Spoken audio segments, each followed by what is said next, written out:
आगे हम लोग अब लेक्चर नंबर 3 में कैपेसिटर का। तो चलिए, कल कुछ बच्चों को प्रॉब्लम थी चार्जिंग और डिस्चार्जिंग, मतलब बैटरी कैसे कब डिस्चार्ज होती है कब चार्ज होती है। तो थोड़ा सा मैं जल्दी से बता देता हूँ। सीधी सी बात एक है, देखो बात क्या है, ये एक बैटरी है, बैटरी का सिंबल देख लो, ये होता है ठीक, एक टर्मिनल बड़ा पॉजिटिव वाला होता है और एक नेगेटिव छोटा वाला होता है। कैपेसिटर का सिंबल ये होता है, ये दोनों बड़े बराबर बराबर ठीक, ये कैपेसिटर होता है, या ऐसे भी कभी कभी रिप्रेजेंट कर देते हैं ये लोग ऐसे। तो ये कैपेसिटर का सिंबल है ठीक। पैरेलल प्लेट्स, वही ऐसे पैरेलल प्लेट्स, कोई भी कैपेसिटर कई टाइप का होता है, बहुत सारे टाइप्स होते हैं, पैरेलल प्लेट, स्फेरिकल, सिलिंड्रिकल, लेकिन सिंबल सबका ऐसा ही होगा ठीक। दो ऐसे लाइन खींच देते हैं और ऐसे जोड़ देते हैं, ठीक है। चलो, तो ये ध्यान रखना है हमें। अब देखो वर्क डन बाय बैटरी, मैं क्या बोल रहा था, सीधी सी बात है, बैटरी अगर एनर्जी खर्च करेगी ठीक, बैटरी एनर्जी खर्च करेगी, इसका मतलब वर्क डन बाय बैटरी। अच्छा, बैटरी एनर्जी खर्च करेगी तो मिलेगी किसको एनर्जी, चार्ज को ठीक।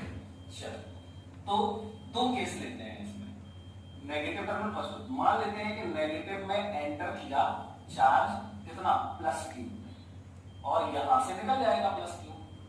Battery is not a source of charge, battery कभी चार्ज प्रोवाइड नहीं करती, बैटरी चार्ज प्रोवाइड नहीं करती, बैटरी चार्ज को चलाती है, कैसे, एनर्जी प्रोवाइड करके, किसको, चार्ज को, ठीक है।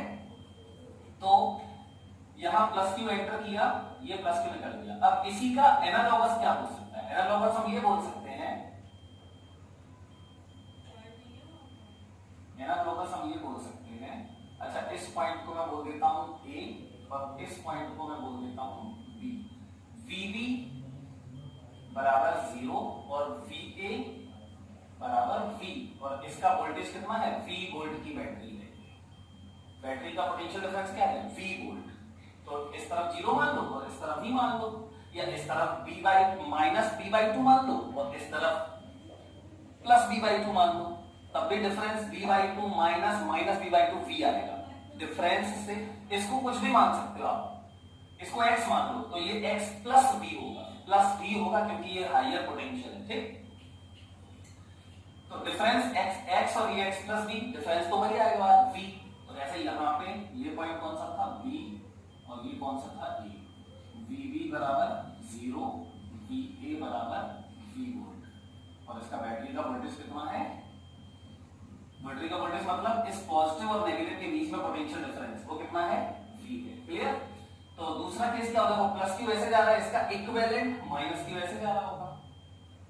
अगर मैं प्लस क्यू नहीं चलाना चाहता तो मैं माइनस क्यू चला सकता हूं, ऐसे बात तो एक ही है, ये माइनस क्यू है ठीक। अब इन दोनों केसेस में बैटरी वर्क कर रही है,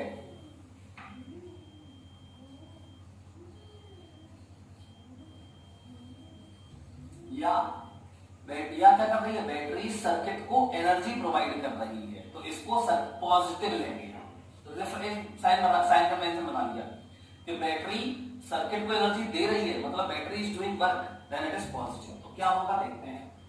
तो W work done by battery बराबर, ध्यान से सुनना, वर्क डन बाय बैटरी बराबर, अब वर्क डन बाय बैटरी में किस कौन सा फोर्स अंदर है जो वर्क करता है, केमिकल फोर्स, और ये केमिकल फोर्स नॉन कंजर्वेटिव होता है। तो W बराबर डेल्टा U, W बराबर डेल्टा U ठीक, change in potential minus delta U नहीं, W नॉन कंजर्वेटिव ठीक, तो लिख देना उसमें electrochemical force is non conservative force, तो W बराबर डेल्टा U। तो W यहां पे क्या, battery, W battery, delta U मतलब ये इनिशियल है और ये फाइनल है, तो क्या लिखोगे, UA माइनस UB। तो W बैटरी बराबर UA, अब UA कितना है, Q इंटू V, यही तो होता है, Q चार्ज इंटू पोटेंशियल, तो Q इंटू VA, VA कितना है, V, और माइनस UB कितना है, देखो V पे तो 0 पोटेंशियल है, तो Q इंटू 0, तो W बैटरी बराबर Q इंटू V, और ये पॉजिटिव है। ये एनर्जी सर्किट को दी है बैटरी ने, कहां से दी, केमिकल एनर्जी खर्च करके अपनी, क्लियर।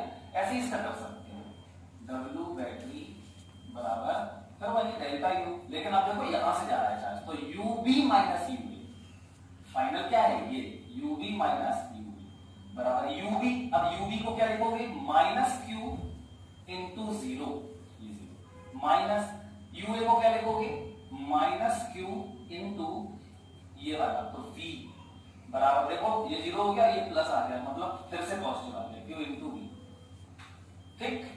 अब चार्ज की पोटेंशियल एनर्जी बढ़ गई, देखो ना, UB minus UA, final minus initial किया तुमने, चार्ज की final potential energy minus initial potential energy positive आई, मतलब चार्ज की पोटेंशियल एनर्जी बढ़ गई, तो बढ़ी कहां से, बैटरी ने वर्क किया, ठीक। तो बैटरी ने ये इस तरीके से वर्क किया। अब देखो बिल्कुल एनालॉगस ऐसा ही, यहां देखो क्या सिखा रहे हैं हम, क्या सीख रहे हैं, energy consumed by the battery, तो एनर्जी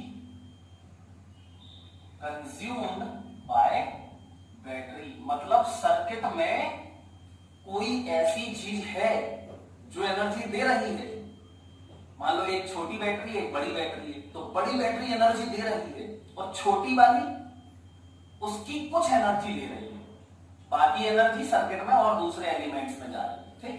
कैपेसिटर स्टोर कर लेगा कुछ, है ना। तो बड़ी बैटरी है, मैं आपको डायग्राम बना के बताता हूं, ठीक है। तो लेकिन पहले जनरल समझो, जनरल क्या है, फिर वही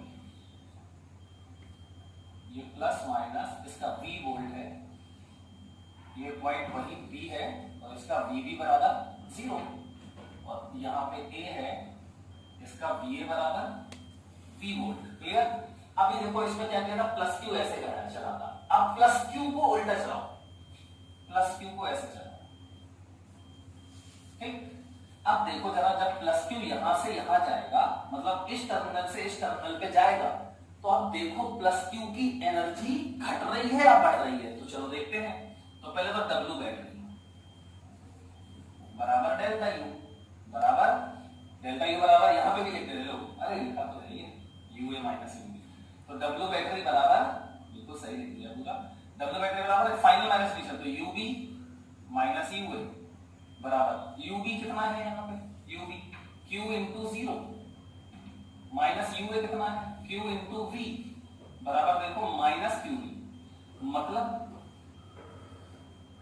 अब पहले ये बताओ, UB और UA ये फाइनल और ये इनिशियल, सब्ट्रैक्ट किया तो नेगेटिव आया, इसका मतलब क्या हुआ, ये छोटा है, मतलब फाइनल पोटेंशियल एनर्जी कम हो गई, यहां से जब चार्ज गया ऐसे, तो इसकी एनर्जी कम हो गई चार्ज की, कहां गई चार्ज की एनर्जी, बैटरी में अंदर स्टोर हो गई, किस फॉर्म में, केमिकल एनर्जी के फॉर्म में, ठीक। तो अभी बैटरी ने एनर्जी सर्किट के चार्ज की कंज्यूम कर ली, तो इसलिए ये वर्क बाय बैटरी नेगेटिव है, क्लियर। अब इसका उल्टा, इसी का उल्टा, तो देखो प्लस Q तुमने ऐसे भेजा, माइनस Q को ऐसे भेज दो, जबकि ये उल्टा, देखो उल्टा है ना, तो यहां भेज रहे हैं,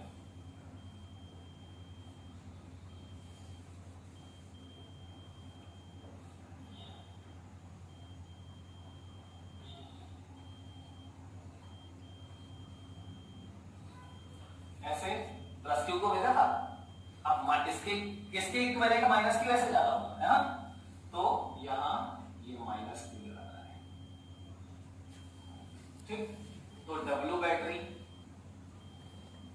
बराबर फिर वही डेल्टा U बराबर UA माइनस UB, क्योंकि यहां से आ रहा है ऐसे, तो ये फाइनल है, तो UA माइनस UB, तो बराबर UA, अब UA देखो माइनस Q इंटू V, और माइनस UA कितना है, माइनस Q, UB कितना है, B पे पोटेंशियल 0 है, तो U 0 बराबर देखो माइनस Q इंटू V, फिर वही लॉजिक, UA और UB में से कौन बड़ा, UA और UB में से कौन बड़ा, UB बड़ा, UA छोटा, क्यों, क्योंकि ये नेगेटिव आया, UA माइनस UB नेगेटिव आया, इसका मतलब UA छोटा है, और अगर UA छोटा है, इसका मतलब जब चार्ज यहां से यहां पहुंचा, तो इसकी पोटेंशियल एनर्जी फाइनल वाली UA कम हो गई, मतलब चार्ज की एनर्जी कहीं चली गई, तो इसको मिल गई, मतलब energy consumed by the battery, तो ये वर्क बाय द बैटरी और ये energy consumed by the battery.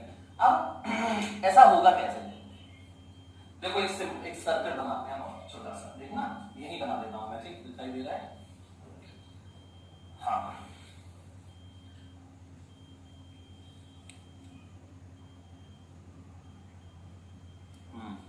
चलो अब देखो मैंने एक सर्किट बनाया, कैसा देखना, ये कैपेसिटर, ये कैपेसिटर है, कैपेसिटर, ठीक है, और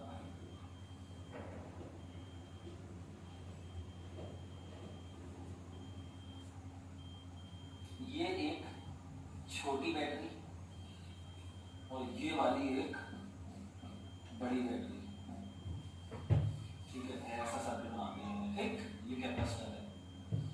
अब देखो क्या होगा, ये प्लस ये माइनस, इसका V2 है और ये V1 है। अब आप सोचो, मान लेते हैं कि यहां से एक चार्ज आया प्लस Q, अरे ये बैटरी का नेगेटिव टर्मिनल है ना, इससे प्लस Q तो खींचेगा और क्या, और प्लस Q खींच के यहाँ ट्रांसफर होके पूरा प्लस Q यहाँ आ जाएगा, तो मतलब इस पे आ जाएगा प्लस Q, और इस वाली प्लेट से प्लस Q निकल गया तो यहाँ पे आ जाएगा माइनस Q, और कहाँ आएगा ये इनर वाले पे, यहाँ पता है ना, आउटर वाले पे तो जीरो होगा क्योंकि इसको दिया कितना प्लस Q, इसको दिया कितना माइनस Q, नेगेटिव टर्मिनल इस वाली प्लेट से पॉजिटिव चार्ज खींचेगा, लेकिन नेगेटिव किसको अट्रैक्ट करेगा, पॉजिटिव को, है ना।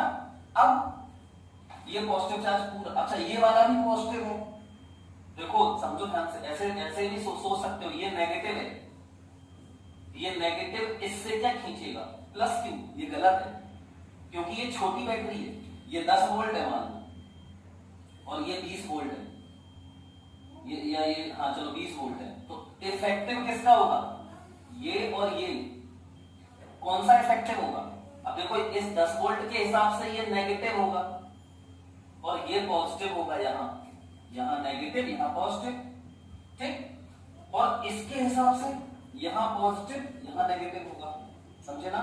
तो अब आप ऐसे सोचो कि इस पॉइंट और इस पॉइंट के बीच में पोटेंशियल डिफरेंस क्या होगा, ठीक है, तो इसको पहले तो मैं आपको लिखना बताऊं थोड़ा सा, देखो ऐसे लिखते हैं, समझना बहुत अच्छे से,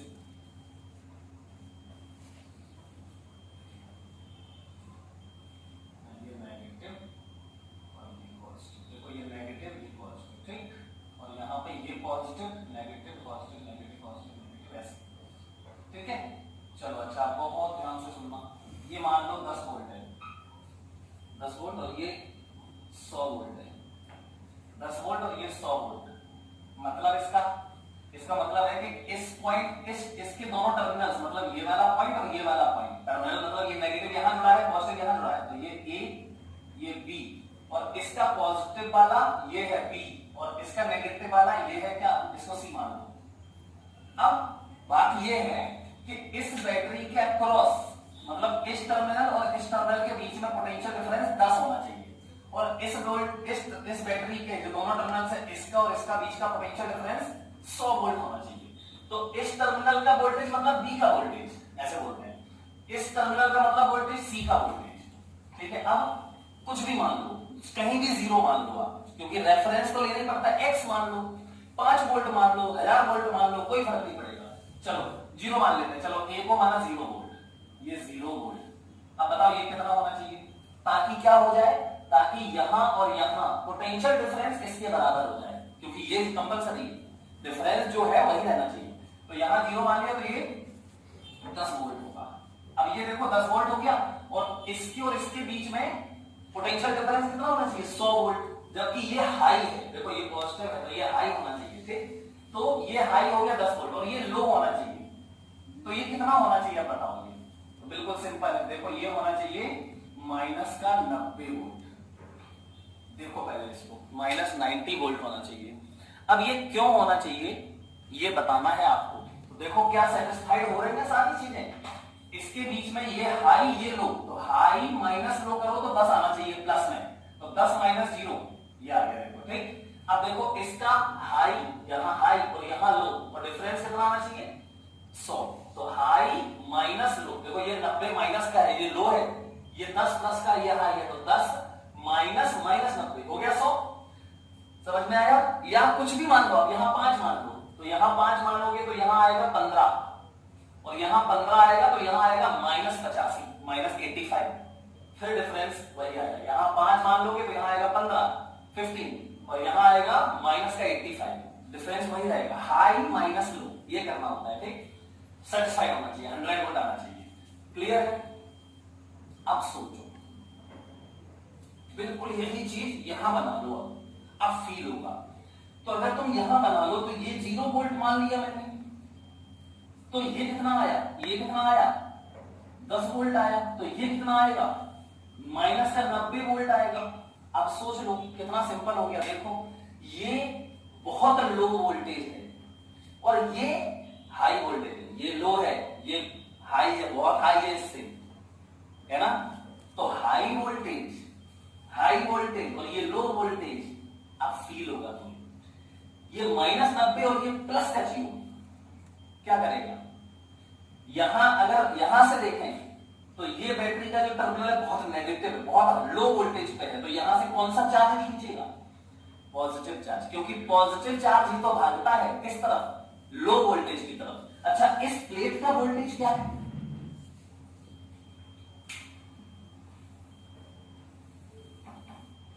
थोड़ा अच्छा सा बना देते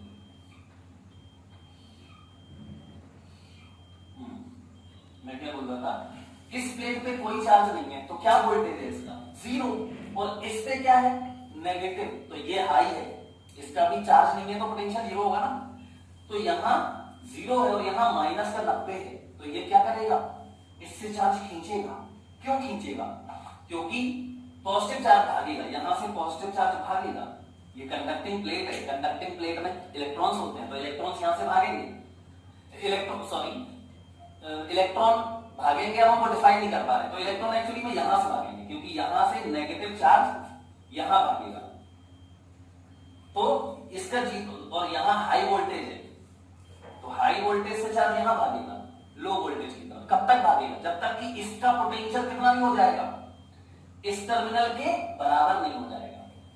दो कंडक्टर्स के बीच में चार्ज का डिस्ट्रीब्यूशन होता है ना, जब जोड़ते हैं तो क्या होता है, चार्ज तब तक चलता है जब तक कि दोनों का पोटेंशियल सेम ना हो जाए।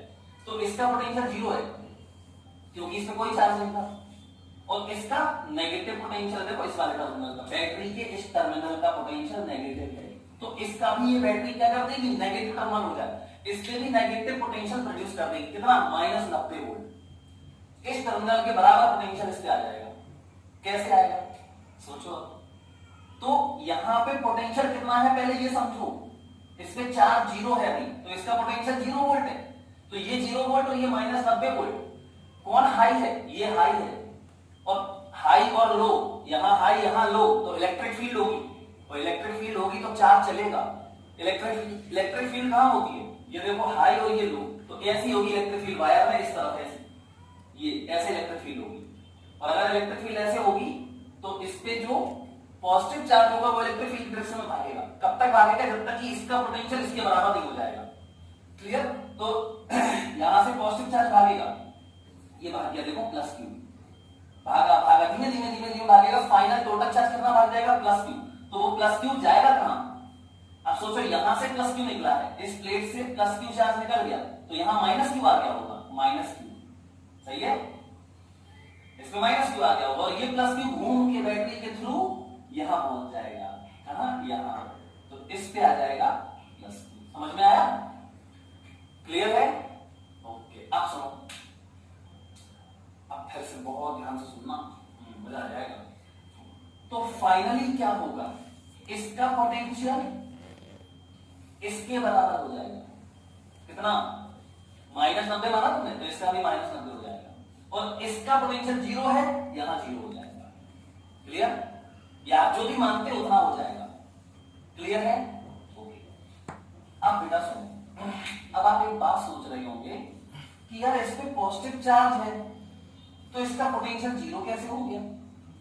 एक्चुअली में ये जो नेगेटिव चार्ज है ना, ये नेगेटिव वाली प्लेट है ना, वो इस प्लेट के ऊपर, इसका चार्ज जो है इस प्लेट के ऊपर कुछ पोटेंशियल प्रोड्यूस कर रहा होगा, तो इस वाली प्लेट की वजह से यहां कैसा पोटेंशियल आने वाला है, नेगेटिव, क्योंकि नेगेटिव चार्ज है, तो ये नेगेटिव चार्ज इस प्लेट के ऊपर नेगेटिव पोटेंशियल प्रोड्यूस कर रहा होगा। तो फिर इसका जीरो कैसे हो जाएगा, इसका तो जीरो है। तो इसका जो खुद का चार्ज है उसका जो पोटेंशियल होगा वो इस पे और ऐड होगा, तो इसकी वजह से इस पे नेगेटिव और इसके खुद की वजह से पॉजिटिव और बराबर होगा। तो बराबर होगा हम डिफाइन नहीं कर सकते। आप पता है आपको एक बात बताएं, कभी भी आप किसी एक प्लेट का पोटेंशियल नहीं लिख सकते। जैसे दो बहुत सारी प्लेट्स होती है ना, तो आप कभी भी ये नहीं बोल सकते कि इस प्लेट का पोटेंशियल ये है। कैसे बता सकते हैं, आप सिर्फ यहाँ पे पोटेंशियल डिफरेंस बता सकते हैं, बस और कुछ नहीं बता सकते। ठीक, आपको एक रेफरेंस लेना पड़ेगा, जीरो किसी को मानना पड़ेगा। जैसे आपने यहाँ पे इसको मान लिया, अब मैं अगर यहाँ 5 वोल्ट मान लेता तो क्या होता, कुछ नहीं, तो मैं बोलता कि इसका पोटेंशियल 5 वोल्ट हो जाएगा। तो कुल मिला के इसका पोटेंशियल इसके बराबर कितना, जीरो, और इसका पोटेंशियल इसके बराबर, मतलब इसका कितना -90 और इसका 0। तो इन दोनों के बीच में पोटेंशियल डिफरेंस कितना आ गया, ये हाई पोटेंशियल पे हो गई 0 और ये वाला है -90, तो ये लो पोटेंशियल -90। तो 100 वोल्ट का पोटेंशियल यहाँ आ गया, सॉरी 90 वोल्ट का पोटेंशियल यहाँ आ गया। देखो ना, इस पॉइंट और इस पॉइंट के बीच में कितना पोटेंशियल डिफरेंस है, 90 वोल्ट, 0 और ये -90, तो 90 वोल्ट का डिफरेंस हुआ। और इन दोनों पॉइंट्स के बीच में ही तो ये जुड़े हैं, तो इसका पोटेंशियल इसके बराबर, इसका पोटेंशियल इसके बराबर, मतलब यहाँ जो पोटेंशियल डिफरेंस है वही इन दोनों प्लेट्स के बीच में पोटेंशियल डिफरेंस आ जाएगा। अब ध्यान से, अब ये बताओ, जब ये प्लस क्यू यहां आया होगा, ठीक, तो यहां से देखो ऐसे आएगा प्लस क्यू और यहां से निकल जाएगा प्लस क्यू। देखो ये ऐसे निकल जाएगा प्लस क्यू, यहां तो एंटर करेगा। ये कौन सा केस है, ये वाला केस कौन सा है, फिर मैं देखूं चारों में, मतलब जब बैटरी के नेगेटिव में प्लस क्यू घुस रहा हो और प्लस से निकल रहा हो, ये है। देखो ये वाला केस इस बैटरी के लिए वैलिड है। तो यहां पर ये बैटरी क्या करेगी, जब ये चार्ज यहां से निकल के यहां जाएगा तो कितना एनर्जी बढ़ेगा इसका, बताओ। यहां -90 और यहां पे कितना +10, तो ये आएगा पोटेंशियल डिफरेंस कितना है 100।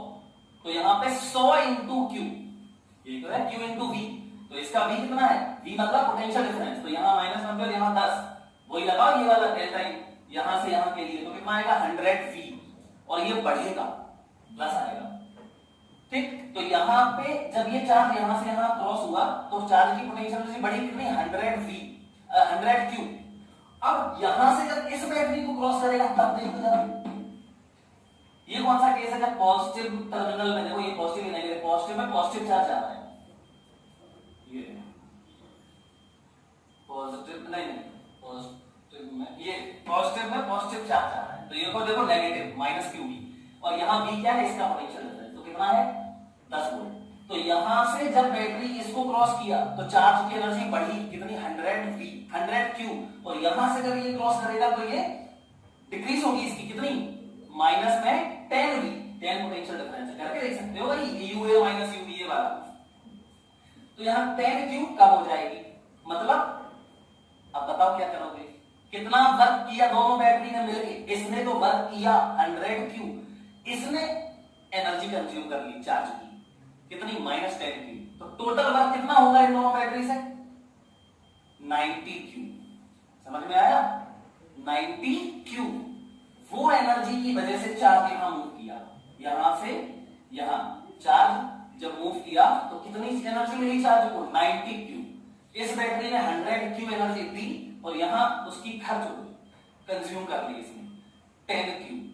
ठीक, तो टोटल एनर्जी जो चार्ज को फाइनली मिली इस बैटरी के सिस्टम से वो 90Q है। अब वो कहां जानी चाहिए, वो यहां स्टोर हो जाएगी इलेक्ट्रिक फील्ड में, यहां इलेक्ट्रिक फील्ड में स्टोर हो जाएगी, मतलब देखो यहां पे +Q से -Q की तरफ इलेक्ट्रिक फील्ड आ जाएगी ऐसे, ठीक है। लेकिन पूरी 90Q यहां पे स्टोर नहीं होगी, जो वर्क हुआ टोटल चार्ज को एनर्जी मिली 90Q मिली, वो यहां स्टोर नहीं होगी पूरी। क्यों, क्योंकि जब ये चार्ज +Q वायर से होके चल रहा होगा तो करंट फ्लो हो रही होगी, और इस वायर में कुछ रेजिस्टेंस होगा, है ना, उस रेजिस्टेंस में जब करंट फ्लो हो रही, मतलब चार्ज चल रहा है, तो हीट प्रोड्यूस होगी। तो 90Q जो टोटल बैटरी के सिस्टम ने चार्ज पे वर्क किया वो पूरा यहां एनर्जी के फॉर्म में स्टोर नहीं होगा, कुछ हीट में चला जाएगा, तो कुछ कम यहां पे स्टोर होगा। अभी हम वो भी सीखेंगे कि यहां कितना स्टोर होगा। तो हमें क्या सीखना है, ये तो समझ गए होंगे सब लोग पूरा क्लियर। अब हमें सीखना है कि कैपेसिटर जब चार्ज हो जाता है, देखो प्लस क्यू माइनस क्यू, बताओ कैपेसिटर पे चार्ज कितना है? अगर मैं पूछूं कैपेसिटर पे नेट चार्ज बताओ, जीरो, हमेशा zero, plus Q minus Q हमेशा जीरो। लेकिन अगर मैं पूछूं कैपेसिटर पे चार्ज बताओ, नेट चार्ज और चार्ज डिफरेंस है, तो नेट चार्ज तो जीरो ही रहता है हमेशा, क्योंकि अपोजिट और इक्वल होता है। लेकिन अगर मैं सिर्फ चार्ज पूछूं, find charge on capacitor, net ना बोलूं, चार्ज ऑन कैपेसिटर पूछूं, तो पॉजिटिव प्लेट का चार्ज बता दिया जाता है। तो कितना चार्ज है इस कैपेसिटर पे? क्यू। नेट चार्ज कितना है? जीरो। क्लियर? अब हम सीखेंगे जब ये चार्ज हुआ तो यहां पे इलेक्ट्रिक फील्ड आ गई, और मैंने बोला था इलेक्ट्रिक फील्ड जहां होती है वहां एनर्जी होती है। तो इस कैपेसिटर की प्लेट्स के बीच में क्या स्टोर हो गई? पूरे में एनर्जी। तो कितनी एनर्जी स्टोर्ड है ये हमें सीखना है अब। ठीक, तो एनर्जी स्टोर्ड इन कैपेसिटर, तो ये आप लोग ले सकते हैं स्क्रीनशॉट। अब देखते हैं आगे।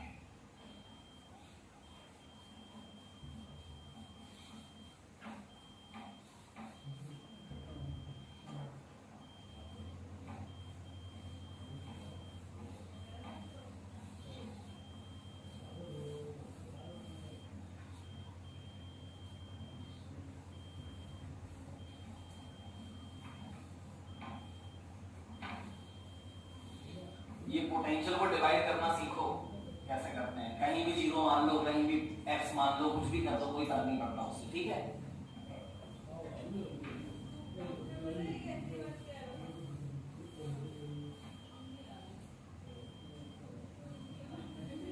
तो हम क्या सीख रहे हैं? Energy stored between the plates of a charged capacitor.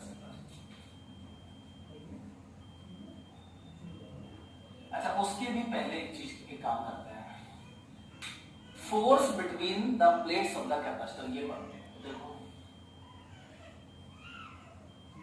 Force, फिर एनर्जी पढ़ेंगे। Force between the plates of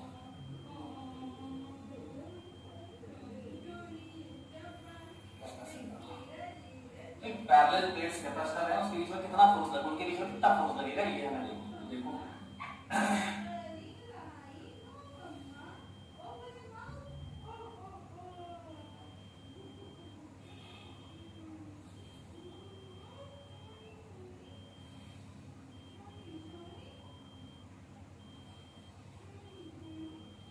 ये तो हो गई कैपेसिटर की प्लेट्स।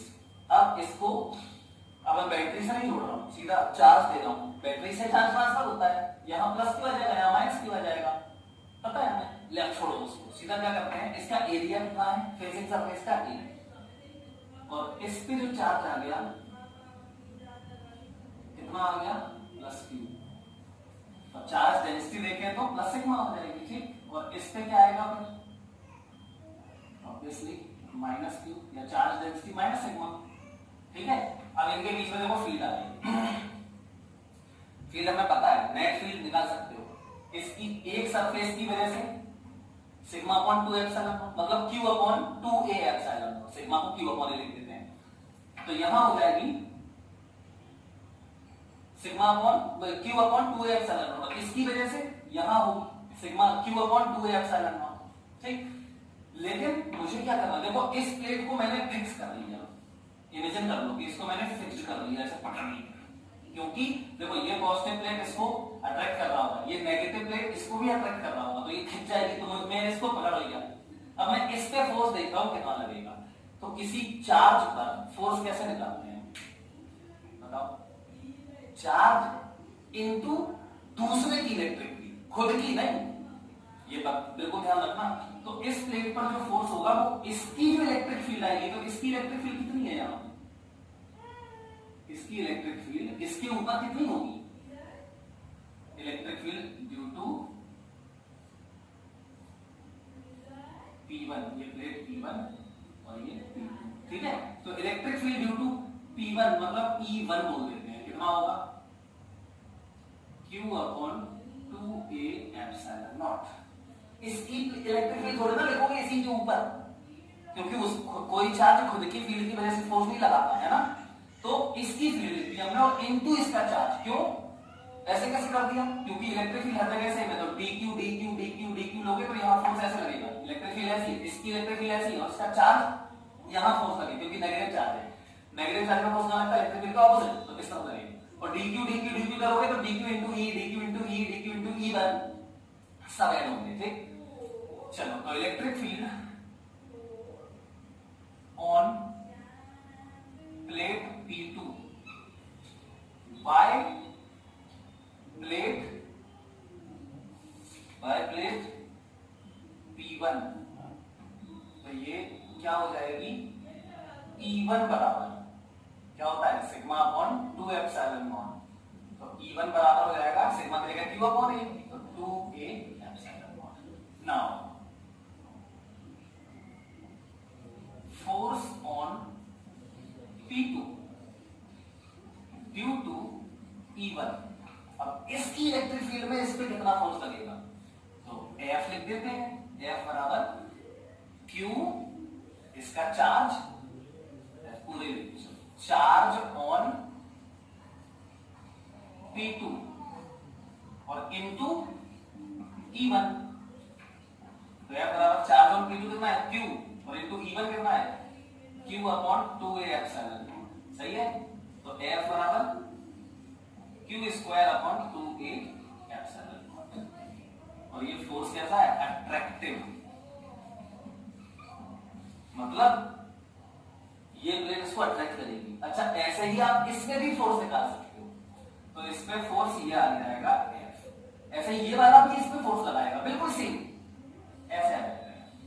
ठीक, तो अट्रैक्शन फोर्स कितना लगता है?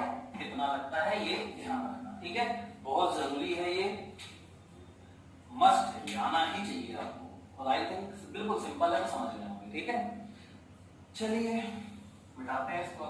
फोर्स का फॉर्मूला याद रखना है, Q square upon 2A epsilon not.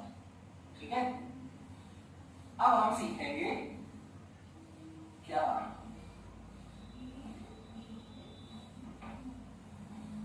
Work, वो energy stored in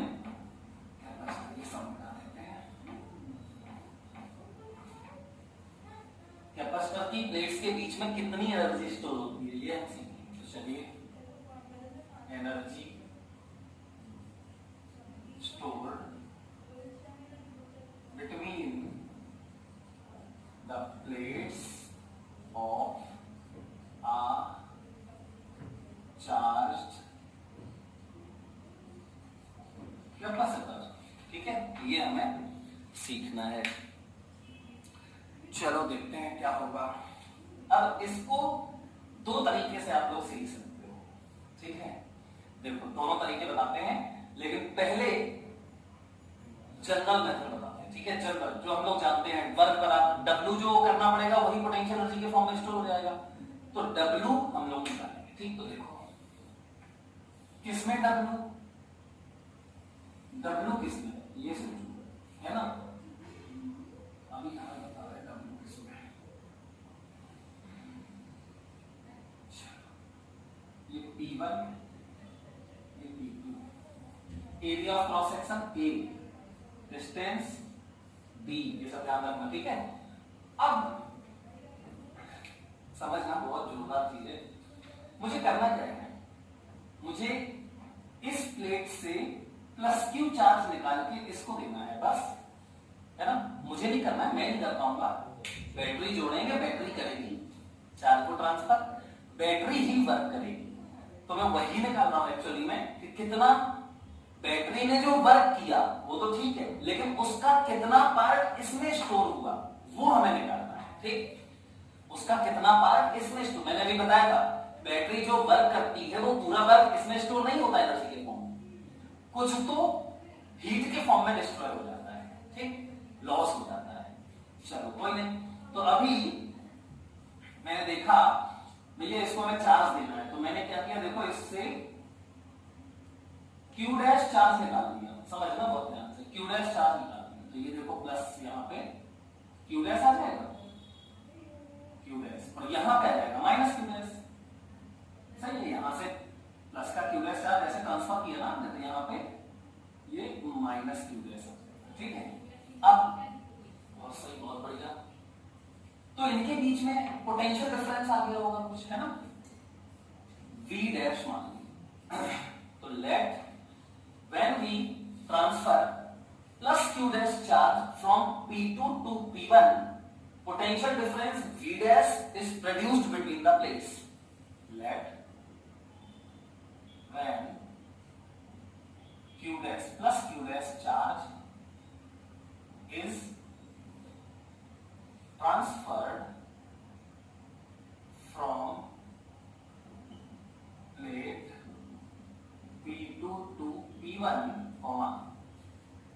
potential difference V dash is produced between the plates, ठीक है।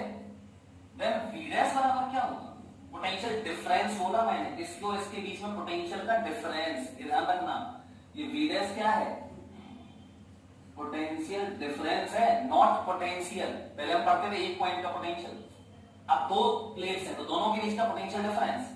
तो V डैश बराबर, अब बोलो V डैश बराबर क्या बोला था, C बराबर Q अपॉन V, तो V बराबर Q अपॉन C, तो V डैश बराबर Q डैश, क्यों, पॉजिटिव प्लेट के इनर सरफेस का चार्ज, तो Q डैश अपॉन C, जहां C इसकी कैपेसिटेंस है, C इसकी कैपेसिटेंस है, और आप C को लिख भी सकते हो, कैपेसिटेंस क्या हो जाती है, epsilon not, capacitance of parallel plate, capacitor C बराबर epsilon naught A by D, ये प्रूफ कर चुके हैं हम लोग, कल ही तो किया था। तो यहाँ C कैपेसिटेंस है इसकी, जो कि बदलती नहीं है, जो ज्योमेट्री पे डिपेंड करती है, डायमेंशंस, प्लेट्स के एरिया और डिस्टेंस के बीच में, और ओरिएंटेशन पे डिपेंड करती है, और बीच के मीडियम पे डिपेंड करती है, ज्योमेट्री में सब आ जाता है, ठीक। साइड से प्लेट का डिस्टेंस और ओरिएंटेशन, कैसे रखी है प्लेट्स, अब प्लेट को तुम एक को ऐसे कर दो और एक को ऐसे रखो ऐसे, तो ये कुछ अलग कैपेसिटर बनेगा, उसकी कुछ अलग कैपेसिटेंस होगी, तो ये हो गया Q dash upon C। I think इतनी बात आप लोग समझ गए होंगे। अब मैंने क्या किया, अब dq चार्ज और ट्रांसफर किया, यहां से dq और ट्रांसफर किया। अब बताओ, एक पॉइंट से दूसरे पॉइंट तक किसी dq चार्ज को ट्रांसफर करने में कितना वर्क करना पड़ेगा, जबकि पोटेंशियल डिफरेंस V डैश है। तो हम जानते हैं एक पॉइंट से दूसरे पॉइंट तक ले जाने में जो वर्क होता है पोटेंशियल डिफरेंस इनटू चार्ज, ठीक। यहां potential energy V1 into Q, यहां potential energy V2 into Q, दोनों का डिफरेंस वर्क डन के बराबर, ठीक। तो small work done to transfer small charge dq further मतलब और आगे, तो यहां पे dw क्या हो जाएगा, potential difference V dash into dq। आपको याद होगा ऐसे ही हमने एक जनरल कंडक्टर के लिए भी निकाला था, हाफ cv स्क्वायर आया था या q स्क्वायर अपॉन 2c आया था, वही यहां पे भी आएगा। क्या डिफरेंस था, वहां पे इन्फिनिटी से लेके आते थे, जबकि यहां एक प्लेट से दूसरी प्लेट पे लेके आ रहे हैं, ठीक। तो वहां पे पोटेंशियल आता था और यहां पोटेंशियल डिफरेंस आ रहा है, सही बात है। एक्चुअली में वहां पे भी पोटेंशियल डिफरेंस ही था वो, लेकिन वो इन्फिनिटी से लेके आ रहे थे, तो इन्फिनिटी का तो जीरो होता है पोटेंशियल, इसलिए सिर्फ एक का ही पोटेंशियल आ गया था, जबकि यहां इसका जीरो नहीं है, इसका कुछ पोटेंशियल होगा, मुझे नहीं पता, वो कैसे पता चलेगा, रेफरेंस तुम्हें जो बनना है, क्योंकि पोटेंशियल डिफरेंस नहीं बदलता रेफरेंस बदलने से, ठीक। चलो तो वीडियो से रिव्यू फ्रॉम फर्स्ट, तो dw बराबर q dash upon c into dq। अब कितना चार्ज हमें टोटल ट्रांसफर करना था, टोटल तो q चार्ज ट्रांसफर करना था ना, तो कैपेसिटर तो फाइनली ये बनना था ना, यहां पे प्लस q और यहां पे, अब मैं ये विड्थ नहीं बनाऊंगा, बराबर ऐसे बना दूंगा, ठीक है, ये माइनस q, ये p1 और ये p2, और फाइनल पोटेंशियल V होगा, कैपेसिटेंस C ही रहेगी, समझे। फाइनल पोटेंशियल देखो, अभी Q डैश है तो V डैश है, फाइनल चार्ज Q आ जाएगा तो V हो जाएगा, ठीक। तो अभी जब ये इस केस में था, इस कंडीशन में, तो Q V डैश बराबर Q डैश अपॉन C, और यहाँ V बराबर क्या होगा, Q upon C, small q। ठीक, तो dw बराबर ये हो गया। अब इंटीग्रेट कर दो तो total work to transfer Q charge, तो क्या हो जाएगा, W बराबर 1/c तो बाहर आ जाएगा, एक टर्म कांस्टेंट रहता है, integration Q dash into dq और लिमिट फ्रॉम 0 टू Q। तो यहां पर W बराबर हो जाएगा 1/c, और यहां देखिए Q डैश स्क्वायर अपॉन 2 आ जाएगा, तो यहां 0 टू Q, तो ये W बराबर हो जाएगा, लिमिट रखोगे तो Q स्क्वायर अपॉन 2 आएगा, तो Q स्क्वायर अपॉन 2c। देखा, वही आ गया सेकंड इक्वेशन जो पहले आया था। लेकिन यहाँ पे चार्ज कहां से ट्रांसफर हुआ है, इन्फिनिटी से नहीं हुआ, एक प्लेट से दूसरी प्लेट पे हुआ है। ठीक, C इस प्लेट की कैपेसिटेंस है, जबकि वहां उस कंडक्टर की एक सिंगल कंडक्टर था, यहाँ दो कंडक्टर प्लेट्स हैं, यहाँ दो कैपेसिटर में दो कंडक्टिंग प्लेट्स होते हैं, दो कंडक्टर्स होते हैं, जबकि जनरल कंडक्टर में एक ही होता है, वो सिंगल था पहले, जनरल के लिए ड्राइव कर चुके हैं। बट Q बराबर CD, बिल्कुल, V बराबर Q बाई C, तो Q बराबर C फाइनल वाले के लिए, तो W बराबर C रखो तो हाफ CD स्क्वायर हो जाएगा, ऊपर C बचेगा, ठीक, half CD square. Third equation, फिर से C को हटा दो, Q बाय B, यहां से फिर C को रख दो ना, अगेन C बराबर Q बाय B, तो W बराबर Q स्क्वायर अपॉन C बराबर Q बाय B, C की जगह Q बाय B, तो यहां V से V कट जाएगा एक, तो ये बचेगा Q इंटू V बाई 2, मतलब हाफ QB, ठीक, हाफ QB, ये आ गया फोर्थ इक्वेशन। देखो सारे फॉर्मूले वही हैं बिल्कुल, है ना, मतलब कि मैं ऐसे बोल सकता हूं, energy stored in this capacitor U equal या तो Q स्क्वायर अपॉन 2C, या फिर हाफ CD स्क्वायर, या फिर हाफ QB। ये तीनों फॉर्मूले बहुत इंपॉर्टेंट हैं, ज्यादातर ये दोनों यूज होते हैं, हाफ QB कम यूज होता है, लेकिन फील तो होना चाहिए ना, ज्यादातर यही दोनों यूज होते हैं, लेकिन ये पता होना चाहिए आपको, ठीक है। तो ये आप स्क्रीनशॉट्स कर ले सकते हैं, और आई होप सब लोग इस बात को बहुत अच्छे से समझ भी गए होंगे, ठीक। और अब हम लोग बहुत जोरदार चीज पढ़ने जा रहे हैं, ठीक है। तो एनर्जी स्टोर कितनी होती है, हाफ CD स्क्वायर, ठीक। चलो मिटाए इसको,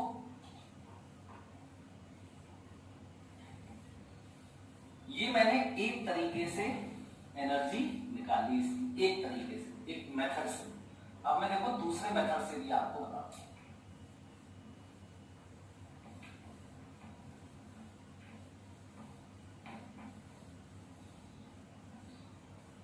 ये वर्क करता कौन है, जो इसमें एनर्जी स्टोर हो गई, बैटरी। लेकिन बैटरी इससे ज्यादा वर्क करती है, पता है, बैटरी इससे ज्यादा वर्क करती है, लेकिन उसका कुछ पार्ट यहाँ स्टोर हो पाता है, बाकी का पार्ट जब वायर में चार्ज चलता है, यहां मैंने ऐसे एक्सप्लेन करने के लिए यहां से ट्रांसफर कर दिया, फ्लो तो ऐसे होगा बैटरी से ऐसे, उससे क्या फर्क पड़ता है, यहां से जाए चाहे यहां से जाए, क्या फर्क पड़ेगा उससे, ठीक है। और अच्छा एक बात और, ये धीमे धीमे चार्ज चलता है, धीमे धीमे चलता है और फिर बंद हो जाता है फ्लो होना। कब बंद हो जाता है, जब इस प्लेट का पोटेंशियल बैटरी के नेगेटिव वाले के बराबर हो जाता है, सो पोटेंशियल डिफरेंस जीरो हो जाता है उसमें, सो चार्ज का फ्लो बंद, और यहां वाले प्लेट का इस वाले टर्मिनल के बराबर होता है, ठीक। तो इस तरीके से यहां भी चार्ज चलना, तो पूरा सर्किट इक्वली स्टेडी स्टेट में आ जाता है, ये फुल्ली चार्ज हो जाता है, ठीक, जितना होना है चार्ज उतना आ जाता है इस पे। चलो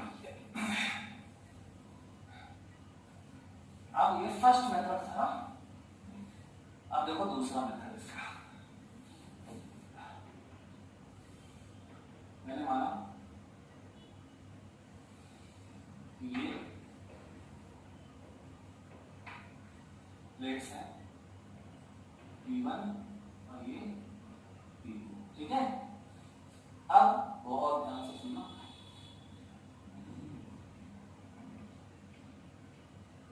क्या है, इसको फिक्स कर लेते हैं, ठीक है। चलो इसको फिक्स कर लिए, पकड़ लिए इसको। क्यों? क्योंकि एक्चुअली में, चलो इसको मैंने प्लस क्यू चार्ज दे दिया, समझना बहुत ध्यान से, बहुत बढ़िया चीज है। और इसको माइनस क्यू चार्ज दे दिया, प्लस क्यू माइनस, ठीक। अब इलेक्ट्रिक फील्ड होगी, इसको तो पकड़ लिया, पकड़ने की क्या जरूरत है, तो भाग जाएगा, क्योंकि ये इसको अट्रैक्ट करता है तो ये आगे भागेगा, तो मैंने इसको पकड़ लिया। मतलब जितना फोर्स ये इस पे लगा रहा होगा इस तरफ, मैं उतना ही फोर्स हमेशा इस तरफ लगाए रखूंगा ताकि ये फिक्स रहे, और इसको फ्री कर दिया। अब इसको फ्री नहीं किया मैंने, इसको फ्री, ये फ्री टू मूव रखा मैंने। अब मैं इसको पकड़ के दूर ले जाऊंगा, देखो बहुत ध्यान से सुनना। तो यहां पे क्या लग रहा होगा, इस पे एफ इलेक्ट्रिक, सही बात है, ये वाली प्लेट लगा रही होगी, कितना पता है हमें, Q square upon 2a epsilon, यही होता है ना। और मैं चाहता हूं कि मैं इसको क्या करूं, इस साइड ले जाऊं, तो इस साइड में ले जाने के लिए इस पे ऐसे फोर्स लगाऊंगा, एफ एक्सटर्नल। अब मैं इसको ध्यान रखो कि यहां से मान लेते हैं कि ये x1 डिस्टेंस है कुछ, तो ये फिक्स्ड है, इसको x2 डिस्टेंस तक ले जाना चाहता हूं। कैसे? स्लोली, बिल्कुल स्लोली। तो ये स्लोली क्यों? स्लोली इसलिए, स्लोली ले जाओगे तो उसके पास काइनेटिक एनर्जी आ जाएगी, फिर वो एक अननोन बढ़ जाएगा, क्योंकि मुझे क्या करना है एक्चुअली में, वर्क निकालना है। किसका वर्क निकालना है? एफ एक्सटर्नल का। समझना ही मजा आएगा। दूसरे तरीके से इसकी एनर्जी जो है U बराबर हाफ सी बी स्क्वायर या क्यू स्क्वायर अपॉन 2c या हाफ क्यू वी, वो मैं दूसरे तरीके से डिफाइन कर रहा हूं, ठीक। देखो तो एफ एक्सटर्नल लगा के मैंने इसको धीरे धीरे धीरे धीरे यहां तक शिफ्ट कर दिया, प्लेस वो कर दिया, डिस्प्लेस कर दिया, ठीक है। चलो भाई ठीक है। क्या इसमें ये चार्ज बदलेगा क्या? नहीं, चार्ज क्यों बदलेगा? पकड़े तो है, कोई कनेक्शन थोड़ी है इसका किसी से, ये प्लेट तो आइसोलेटेड है, किसी से जुड़ी थोड़ी है, जुड़ी नहीं, आइसोलेटेड मतलब जुड़ी नहीं है, तो इसका चार्ज कंजर्व रहेगा, इसका भी कंजर्व रहेगा, तो यहां कोई डिफरेंस नहीं आएगा, माइनस क्यू ही रहेगा। हाँ, लेकिन इसकी कैपेसिटेंस देखो, कैपेसिटेंस क्या होती है, सी बराबर epsilon not D by D, ये होता है ना, ये जरूर कम होती जाएगी। देखो डी बढ़ रहा है, डी डिस्टेंस जो है डी बढ़ रही है, तो ये सी कम होता जाएगा इसका, ठीक है। चलो बहुत बढ़िया। अच्छा ये फोर्स बदलेगा क्या? फोर्स क्या होता है? Q square upon 2a epsilon not. यार ये भी नहीं बदल रहा, ये फोर्स भी कांस्टेंट है, इसलिए ये एफ एक्सटर्नल भी कांस्टेंट होगा, कांस्टेंट। चार्ज नहीं बदल रहा है, a एप्सिलॉन नॉट, a तो इसका एरिया होता है, वो भी कांस्टेंट है, सब तो कांस्टेंट है, ठीक। तो चलो work done by F external निकाल लेते हैं। To displace plate P2 from x1 to x2, clear. तो work done by F external to move plate P2 from x1 to x2 very slowly, ठीक है। तो W एक्सटर्नल, वो W F external क्या हो जाएगा, F external in force constant है तो कांस्टेंट फोर्स का वर्क सीधा खत्म।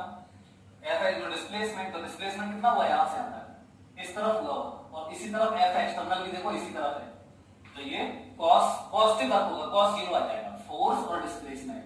तो डिस्प्लेसमेंट कितना है ये वाला, x2 माइनस x1, तो ये हो जाएगा x2 माइनस x1। तो W एक्सटर्नल बराबर F एक्सटर्नल कितना है देखो, बोलेगा q square upon 2a epsilon naught और इनटू x2 माइनस x1। चलो भैया W एक्सटर्नल बराबर मल्टीप्लाई कर दो अंदर, तो q square upon 2a epsilon naught into x2 minus Q square upon 2a epsilon naught into x1। ये हो गया, बहुत बढ़िया। अब समझो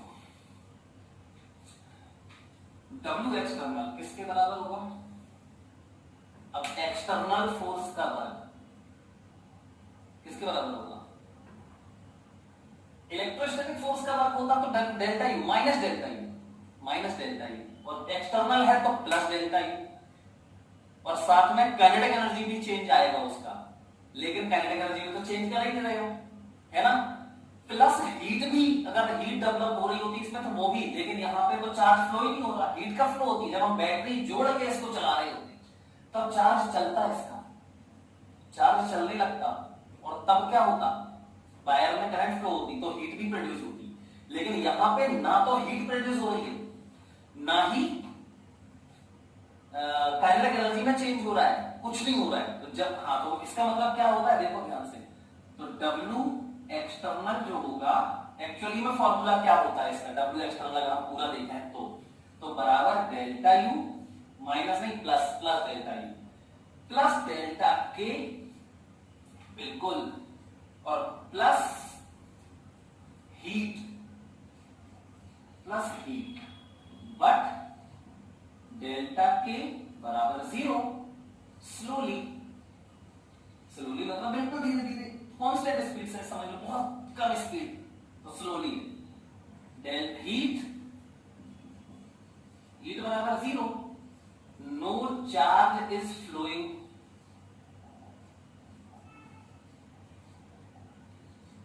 अभी इस चीज की बहुत डिटेल है, आएगी डिटेल, तब हम पढ़ाएंगे बहुत अच्छे से आपको, लेकिन अभी ये पता होना चाहिए। तो जनरल फॉर्मूला है भैया, work done by external force बराबर डेल्टा यू प्लस, मतलब ये मैकेनिकल एनर्जी का चेंज, ये मैकेनिकल एनर्जी का चेंज, और प्लस जो एक्सटर्नल हीट जो डिसिपेशन हो रहा है एनर्जी का, वो सब कुछ आता है। क्लियर? W एक्सटर्नल है ये, W यहाँ पे प्लस W इलेक्ट्रोस्टैटिक नहीं आएगा, क्योंकि W इलेक्ट्रोस्टैटिक अगर आ जाएगा तो W इलेक्ट्रोस्टैटिक से क्या नहीं हो सकता, W इलेक्ट्रोस्टैटिक तो कांस्टेंट होता है, तो हीट प्रोड्यूस तो होती नहीं है उसकी वजह से, है ना। सिर्फ डेल्टा यू एसोसिएट होता है, कंजर्वेटिव फोर्स से सिर्फ डेल्टा यू एसोसिएटेड होता है, तो work done by conservative force बराबर माइनस डेल्टा यू। लेकिन ये हमारा नॉन कंजर्वेटिव है, एक्सटर्नल फोर्स जो हम लगा रहे हैं उसका ये फॉर्मूला है, तो ये सब बहुत ध्यान रखिए, ठीक है, लिख लेना साइड में उसको। चलो ये हो गया, मतलब W एक्सटर्नल की जगह मैं क्या लिख दूं, सो W एक्सटर्नल बराबर सिर्फ डेल्टा यू आने वाला है इन दिस केस, ठीक है, रख दो यहां पे। तो डेल्टा यू मतलब you final minus you initial, बिल्कुल सही बात है, बराबर Q square upon 2a epsilon naught into x2 minus Q square upon 2a epsilon naught into x1। Okay, अब हमें क्या फाइंड करना है, हमें फाइंड करना है इस कैपेसिटर में जो एनर्जी है, यहाँ पे एनर्जी जो स्टोर है, और वो क्यों है, एक्चुअली में डिस्प्लेस करने की वजह से मुझे वर्क करना पड़ रहा है, वही यहाँ पे एनर्जी स्टोर हो रही है। तो कितनी एनर्जी यहाँ पे स्टोर है, कब, जब इनके बीच की डिस्टेंस d है, ये x1 बदल रहा है x2, हमें एक जनरल डिस्टेंस है कैपेसिटर की प्लेट्स के बीच में, एक जनरल कोई डिस्टेंस d मान लेते हैं, d तो मानते हैं d, तब इसमें कितनी एनर्जी स्टोर है वो मुझे निकालना है। तो मैं क्या करूं, अब मुझे क्या पता है, मुझे पोटेंशियल एनर्जी का डिफरेंस पता है, इससे मैं पोटेंशियल एनर्जी किसी जगह की नहीं निकाल पाऊंगा, या मैं तभी पोटेंशियल एनर्जी निकाल पाऊंगा जब मैं पोटेंशियल एनर्जी का कहीं रेफरेंस ले लूं।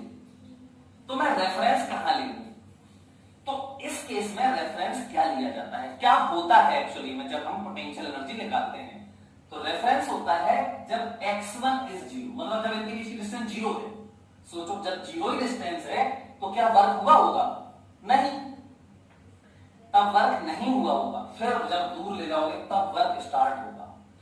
तो और वही जो वर्क आया है उससे पोटेंशियल एनर्जी में चेंज आ रहा होगा, उससे पोटेंशियल एनर्जी में चेंज आ रहा होगा। मतलब ये मैं कहना चाह रहा हूं कि अगर जब ये यहां पे है, हो सकता है तब भी पोटेंशियल एनर्जी हो इसमें कुछ, ठीक है, तब भी कुछ पोटेंशियल एनर्जी होगी इसमें, हो सकता है, लेकिन चेंज कब होगा? मान लो अभी यू नॉट है, यू नॉट पोटेंशियल, जब ये जीरो है डिस्टेंस तब पोटेंशियल से यू नॉट है मान लेते हैं। अब मैं इसको चेंज कर शिफ्ट कर रहा हूं, बढ़ गई you not plus 1, you not plus 2, बढ़ता जाएगी बढ़ती जाएगी बढ़ती जाएगी, पोटेंशियल एनर्जी बढ़ रही है क्योंकि मुझे वर्क करना पड़ रहा है।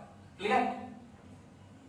इसका मतलब ये हुआ, देखो अब हमें कभी भी ध्यान रखना, हमें कभी भी पोटेंशियल एनर्जी की जरूरत नहीं पड़ेगी, हमें हमेशा जरूरत पड़ेगी किसकी? पोटेंशियल एनर्जी के चेंज की। तो मान लेते हैं कि यहां से यहां तक, यहां से यहां तक, यहां से, ये तो फिक्स है, x1 से x2 तक शिफ्ट करने में चेंज इन पोटेंशियल एनर्जी निकालनी है। तो मैंने क्या बोला, देखो अभी जब ये यहां रखी थी तो u नॉट थी, यहां पहुंची तो u नॉट प्लस 5 या u not plus u1, u not plus u1, और फिर यहां पहुंची तो u नॉट प्लस u2। अब यहां से यहां में डिफरेंस u2 माइनस u1, क्योंकि u नॉट तो दोनों में ऐड है, सब्ट्रैक्ट करोगे तो u नॉट कैंसिल हो जाएगी, वही यहां पे है। अब अगर आपको रेफरेंस जीरो में डिस्टेंस जीरो को मान लूं, जब मैं मान लूं कि लेट व्हेन x1 बराबर जीरो, मतलब व्हेन x बराबर जीरो या x1 बराबर, इसको x1 लिख देते हैं, x1 को जीरो कर दो, x2 को d कर दो, ठीक। व्हेन x1 बराबर जीरो देन पोटेंशियल एनर्जी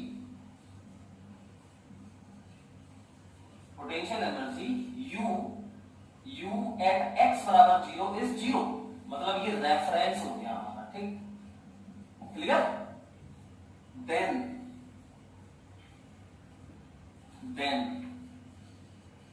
बोलो u final minus u initial तो हो गया जीरो बराबर q square upon 2a epsilon naught into x2, ठीक, और माइनस ये जीरो, x1 को जीरो, ठीक है। अब ये समझो ध्यान से, इसके बाद यदि लाइन को दोबारा लिखा हूं, मतलब u फाइनल बराबर क्या हो गया, q square into x2 upon 2a epsilon not. अब x2 को आपकी मर्जी है कुछ भी लिख दो आप, तो x2 को मैंने d मान लूं अगर, तो अगर मैं x2 को d मान लूं तो हमें जो निकालना था वो आ जाएगा। क्या निकालना था? जब प्लेट्स के बीच की डिस्टेंस d होती है तब उसमें कितनी एनर्जी स्टोर होती है, जबकि जब डिस्टेंस जीरो है तो पोटेंशियल एनर्जी जीरो है, मतलब ये रेफरेंस है, तो d डिस्टेंस पे कितनी एनर्जी स्टोर होगी वो निकाला मैंने। तो uf, तो if x2 बराबर d देन पोटेंशियल एनर्जी, अब मैं u लिखूंगा, ठीक, देन पोटेंशियल एनर्जी u बराबर, देखो बेटा, q square into d upon 2a epsilon not. अब फिर समझो, तो u बराबर इसी को आगे बढ़ा है, q square upon 2a epsilon naught, और d को नीचे ले आओ तो अपॉन d, ठीक। Here epsilon naught a upon d, जब डिस्टेंस d है तब ये क्या होता है, कैपेसिटेंस, ठीक। तो रख दो यहां पे, तो u बराबर क्या आ गया, q स्क्वायर अपॉन 2 और ये c, देखा, ये फर्स्ट इक्वेशन हो गया, ठीक। कहीं इक्वेशन तुम्हारे नहीं है। प्रूफ क्या हो गया, फोर्स, मैंने अभी फोर्स का यूज करके निकाला, ठीक, इलेक्ट्रिक फील्ड की वजह से फोर्स लगा उसको यूज करके निकाला, और पहले मैंने क्या किया था, पोटेंशियल डिफरेंस, मतलब चार्ज देने में कितना वर्क करना पड़ेगा वो निकाला था मैंने। तो दोनों तरीके, बातें एक ही है, बस सोचने के तरीके अलग हैं बस, ठीक है। तो कुल मिला के u बराबर पोटेंशियल एनर्जी का फॉर्मूला क्या है, q स्क्वायर अपॉन 2c, जहां q किसी इंस्टेंट पर इस पे जो चार्ज है वो है, और c उस इंस्टेंट की कैपेसिटेंस है। तो u बराबर q स्क्वायर अपॉन 2c, यही मैंने अभी पहले भी प्रूव किया था। अब इसको फर्स्ट माने तो सेकंड क्या होगा, q की जगह में c भी रख दो, मान लो पोटेंशियल डिफरेंस v हो, मान लेते हैं कि पोटेंशियल डिफरेंस इस केस में v है, जब q चार्ज है और c कैपेसिटेंस है, तो v पोटेंशियल डिफरेंस, तो q बराबर cv खुद रखोगे, फिर हाफ cv स्क्वायर आ जाएगा, तो u बराबर क्या आ जाएगा, हाफ cv स्क्वायर। फिर क्या करोगे, c को हटा दोगे, c को कैसे, q अपॉन v, तो क्या आ जाएगा, हाफ qv, u बराबर हाफ qv, ये आ जाएगा, समझे ना। तो आई थिंक ये सब आप लोग कर सकते हैं और बहुत अच्छे से समझ भी गए होंगे।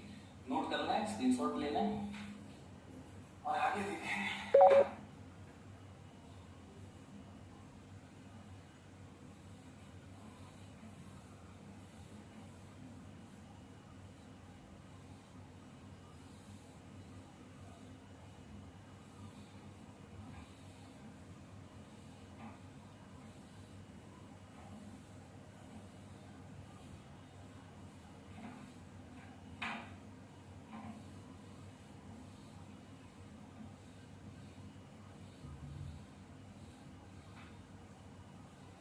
चलो बेटा अब समझो, ये तो एनर्जी स्टोर डाली है ना,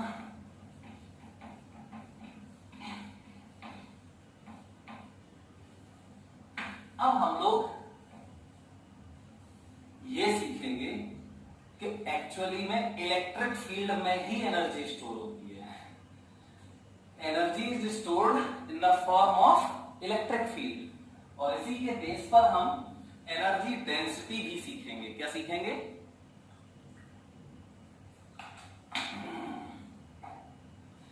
एनर्जी डेंसिटी। चलिए तो आ जाओ सब लोग, ध्यान से देखते हैं क्या सीख रहे हैं हम।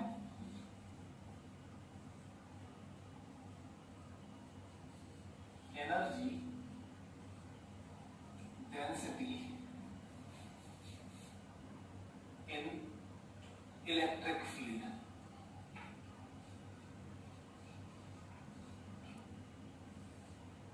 एनर्जी डेंसिटी जैसे मास डेंसिटी होता है, क्या होता है? मास पर यूनिट वॉल्यूम, बिल्कुल ऐसे एनर्जी डेंसिटी। तो एनर्जी पर यूनिट वॉल्यूम, ये होती है स्मॉल यू, या स्मॉल यू पे ऐसे बार लगा दो, ये होती है energy density. Energy density u bar, आपकी मर्जी है, स्मॉल यू होता है, ठीक। अब ये होती कितनी है? तो यू बार, ध्यान रखना, energy per unit volume at any point, मतलब किसी एक जगह पे, किसी एक पॉइंट पे जाओ पहले और वहां एक छोटा सा वॉल्यूम बना दो, तो उस छोटे से वॉल्यूम में, यूनिट वॉल्यूम में एनर्जी होगी half epsilon naught E square, half epsilon naught E, जहां ई क्या है? उस जगह पे इलेक्ट्रिक फील्ड। क्लियर? ये होता है। अब ये कैसे आता है ये हम प्रूव करेंगे। चलो तो सबसे पहले ये बताओ, ये एक चार्ज कैपेसिटर है, ठीक है, इस पे प्लस क्यू, इस पे ये प्लस क्यू और ये माइनस क्यू, ये प्लेट P1 और ये प्लेट P2। विड्थ मैंने रिप्रेजेंट नहीं की क्योंकि बार बार जरूरत नहीं। अच्छा, यहां आपको पता है क्या कि पूरे में इलेक्ट्रिक फील्ड, वो फ्रिंजिंग फील्ड अभी बनाएंगे, ठीक है, बार बार उसको बनाने की जरूरत नहीं। तो यहाँ इलेक्ट्रिक फील्ड कैसी होती है? यूनिफॉर्म होती है ना, ई इलेक्ट्रिक फील्ड होती है, ई की वैल्यू भी पता है ना। चलो ठीक है। इन दोनों प्लेट्स के बीच में पोटेंशियल डिफरेंस कितना है? V, और V बराबर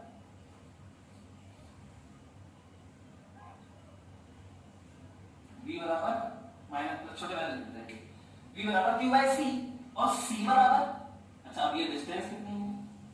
B, एरिया कितना है? A, तो फिर C बराबर, तो देखो लेट, क्या सुनना, late between the plates of a parallel plate capacitor, distance is d, ठीक है। area of each facing surface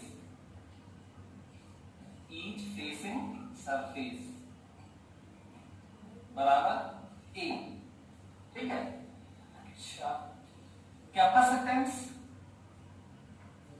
क्या होगा? कैपेसिटेंस C बराबर epsilon naught A by D, और क्या एक तो होता है C बराबर epsilon naught A by D। बहुत बढ़िया।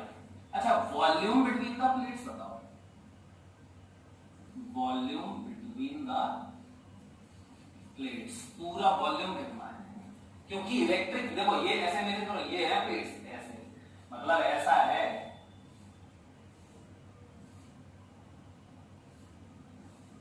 ये है एक्चुअली, ये इस पे पूरे पे ऐसे पॉजिटिव चार्ज, इस पे नेगेटिव चार्ज, ये डिस्टेंस है बीच की डी, एरिया है इसका ए, तो बताओ वॉल्यूम कितना होगा?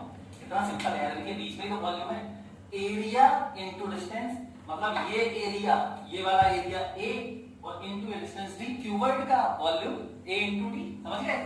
अरे ऐसा समझ लो ना, इसका L इनटू बी, ये हो जाएगा इसका ए और इनटू एच, ठीक, एल बी एच, तो ये हो जाएगा ए इनटू डी। अब एनर्जी कितनी स्टोर्ड है इस पूरे बीच, एनर्जी कहां होती है? इलेक्ट्रिक फील्ड, तो इनकी प्लेट्स के बीच में ही तो इलेक्ट्रिक फील्ड है, यहां पूरे में यहीं पे तो है इलेक्ट्रिक फील्ड, ऐसे इसी वॉल्यूम में तो है इलेक्ट्रिक फील्ड, तो इस इलेक्ट्रिक फील्ड में मतलब ए इंटू डी वॉल्यूम में, ए इंटू डी वॉल्यूम में कितनी एनर्जी स्टोर है? हाफ सीवी स्क्वायर, अभी निकाला था, हाफ सीवी स्क्वायर, याद है ना? तो देखो एनर्जी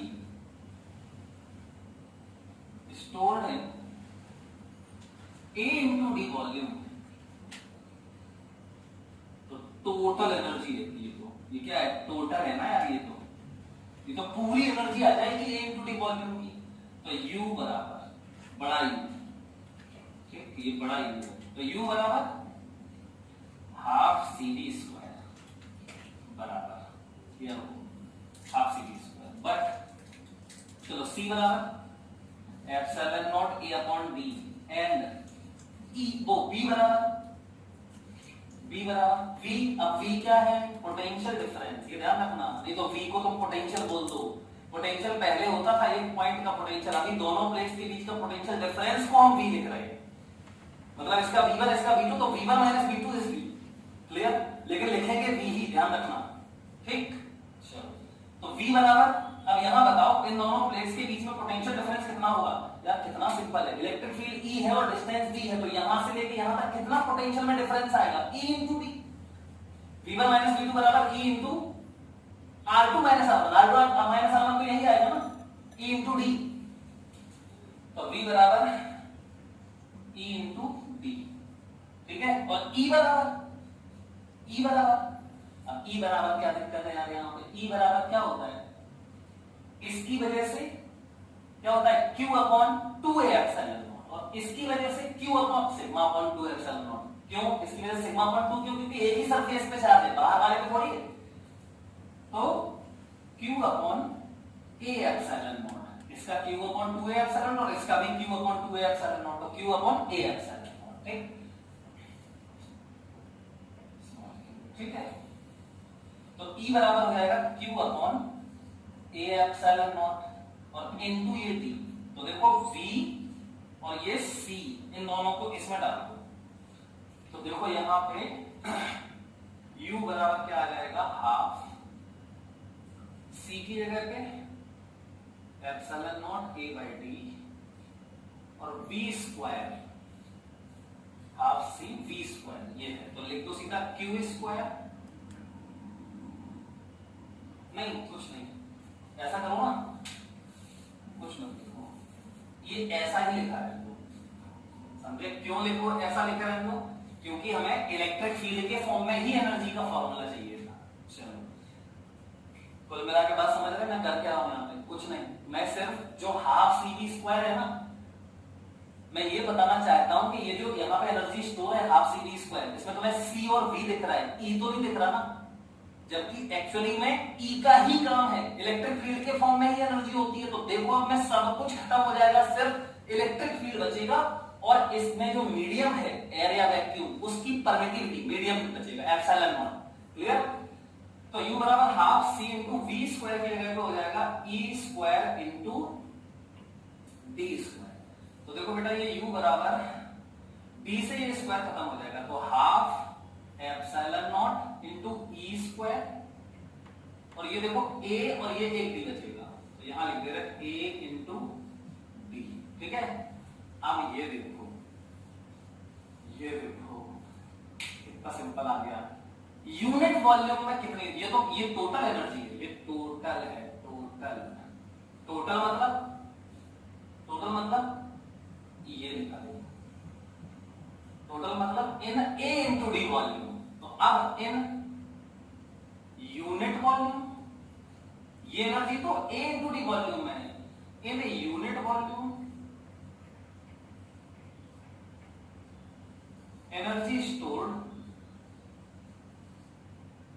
स्मॉल यू पे बार, अभी बताया था देखो, स्मॉल यू पे बार क्या आ जाएगा, total energy upon total volume, upon total volume, तो यूनिट वॉल्यूम में आ जाएगा, तो स्मॉल यू पे बार बराबर, बोलो ये पूरा half epsilon naught into E square into पूरा वॉल्यूम कितना ए इंटू डी, और अपॉन में भी टोटल वॉल्यूम कितना है ए इंटू डी। देखो ये और ये खत्म, क्या बचा, कुछ नहीं, half epsilon naught E square बचा, देखो यही होता है। तो पर unit volume half epsilon naught into E square, that's all. ठीक, अब कोई पूछे आपको कि एनर्जी डेंसिटी का फॉर्मूला बताओ, क्या बताओगे, half epsilon naught E square. देखो इसमें एनर्जी सिर्फ किस पे डिपेंड कर रही है, ई पे, इलेक्ट्रिक फील्ड पे, और एप्सिलॉन नॉट मतलब मीडियम की परमिटिविटी पे, क्लियर। तो अगर मीडियम बदलोगे तो एनर्जी भी बदलेगी। ठीक, चलिए बहुत बढ़िया बात है। अच्छा, अब बहुत बढ़िया सी चीज बताते हैं आपको, ठीक है। आपने जितने डेरिवेशन किए थे सेल्फ एनर्जी वाले, याद है, सेल्फ एनर्जी निकाली थी वो कंडक्टिंग स्फेरिकल शेल की, और एक बार solid uniform non conducting sphere की, वो सारे डेरिवेशन हम लोग इससे भी कर सकते हैं, क्योंकि हमें बहुत बड़ी बात पता चल गई। हमें क्या पता चल गया कि अगर किसी जगह पे एक पॉइंट पर इलेक्ट्रिक फील्ड क्या हो, ई हो, किसी जगह पे इलेक्ट्रिक फील्ड ई हो, तो वहां पे छोटा सा वॉल्यूम ले लो, ठीक है, या यूनिट वॉल्यूम, वहां यूनिट वॉल्यूम में जो एनर्जी होगी वो ये होगी, half epsilon naught E square. तो अगर तुम्हें यूनिट वॉल्यूम में इलेक्ट्रिक फील्ड में एनर्जी पता है तो कितने भी वॉल्यूम में निकाल सकते हैं हम। तो चलिए इलेक्ट्रिक वो energy density in electric field का यूज करके हम लोग सेल्फ एनर्जी निकालते हैं, किसकी, देखते हैं किसकी, अरे वही दोनों की, कंडक्टिंग शेल की और non conducting uniformly volume charge sphere की। चलिए तो ये मिटा दें बेटा, ये स्क्रीनशॉट ले सकते हैं आप लोग इसका बढ़िया सा।